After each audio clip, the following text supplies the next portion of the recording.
Justement, Lille, c'est un peu le porte-étendard des clubs qui font du trading de joueurs. Cette crise sanitaire semble remettre pas mal en question les mouvements financiers qu'il pourrait y avoir dans tous les secteurs de la vie, football y compris. Est-ce que le projet tel qu'il existe à Lille est en danger? Tu as 2 minutes. Bah écoute, apparemment non. Pour en avoir discuté avec Gérard Lopez il y a quelques jours, il n'était pas inquiet à ce niveau-là. C'est vrai que le club au tout début a été en difficulté financière parce que les résultats n'étaient pas là avec Marcelo Bielsa. Et donc, non, il n'y a pas d'inquiétude du côté du LOSC à ce niveau-là. Le tout, c'est de savoir, c'est le trading, est-ce que les prix vont baisser au niveau des transferts? Est-ce que les salaires vont baisser? Voilà, si les transferts baissent et que les salaires baissent, ça va s'équilibrer. Voilà, pour l'instant, on n'a pas les réponses. En tout cas, au niveau financier, ils sont pas en danger parce que Gérard Lopez a pris la dette du club à sa charge. Hein. Donc le club aujourd'hui n'est pas endetté. Ça, c'est hyper important. C'est arrivé en cours de saison. C'était aussi dans l'optique d'arriver en Ligue des Champions en n'ayant pas une dette affichée, ce qui aurait pu déranger l'UEFA.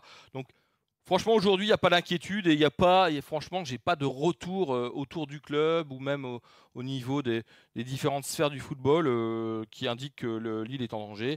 Voilà, il va falloir réviser comme plein de clubs leur position et recalculer un petit peu les montants des transferts, les plus-values, Tant que les Lille recettes. vendra, Gibaud, tant que Lille vendra en Angleterre, à la limite, quand on ne sait pas si les Anglais auraient touché les droits TV, ils pourraient reprendre le championnat, donc ils vont tout garder. Voilà, ils seraient à peu près, enfin, ça serait encore eux je pense, les mieux lotis. Donc tant que tu vas en Angleterre, tant mieux à la limite, et ta politique de trading n'est pas Mise en danger. n'est pas mise en danger. Par contre, après, pour ce qui est de l'Italie et tout ça, c'est à revoir, quoi. Bah ouais, parce que je pense qu'un joueur comme Osimhen, de toute façon, quoi qu'il arrive, C'est l'Angleterre. Enfin, ouais. il sera bien vendu. Il y a pas, À ces tarifs-là, il n'y a pas 50 millions de clubs, quoi. Non, mais même à la limite, tu baisses aller de 10-15, je veux dire, même s'il est vendu 60 millions d'euros, bah voilà, Lille, je pense que rien qu'avec Ils l'ont acheté combien? 15? Ouais, 12 à Charleroi.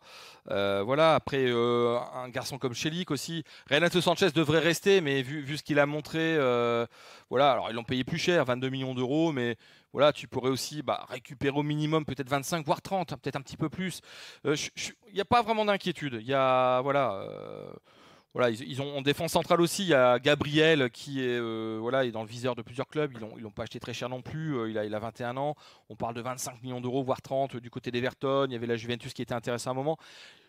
Vraiment, il n'y a pas d'inquiétude à avoir du côté de Lille. Le tout, c'est de savoir si derrière, bon, on peut lui faire confiance, c'est Luis Campos. Je pense que derrière, il va trouver. Oui. Ouais. Il va trouver. Donc, mais l'avenir de tous ces joueurs-là derrière que tu as cités dépendent peut-être aussi de la vente ou non d'Osimhen. Ouais, effectivement. Je pense qu'avec le garder. Ouais. uniquement Osimhen, je pense que tu peux être tranquille.